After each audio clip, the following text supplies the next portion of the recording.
লালমনিরহাটের আদিতমারিতে ইন্স্যুরেন্স কোম্পানির কার্যালয়ের আড়ালে অসামাজিক কার্যকলাপ ও মদের আসর বসানোর অভিযোগে যুবলীগ নেতাসহ 4 জনকে আটক করেছে পুলিশ। বৃহস্পতিবার দুপুরে ওই উপজেলার ভাদাই ইউনিয়নের মাস্টারপাড়ার একটি ভাড়া বাসা থেকে তাদেরকে আটক করা হয়। এ সময় ঢাকা থেকে আসা একজন নারীকেও আটক করা হয়।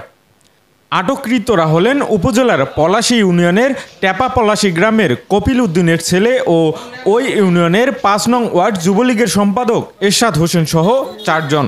পুলিশ ও স্থানীয়রা জানান, এনআরবি ইসলামী লাইফ ইন্স্যুরেন্স কোম্পানির আদিতমারি শাখা অফিস হিসেবে ব্যানার টাঙানো হয়। নামে ইন্স্যুরেন্স কোম্পানি হলেও ভিতরে চলত যুবলীগ নেতা এরশাদ হোসেনের নেতৃত্বে অসামাজিক কার্যকলাপ ও মদের আসর। সেখানে অপরিচিত বিভিন্ন নারী ও লোকের আনাগোনাও ছিল। এল নিউজ অনলাইন, লালমনিরহাট।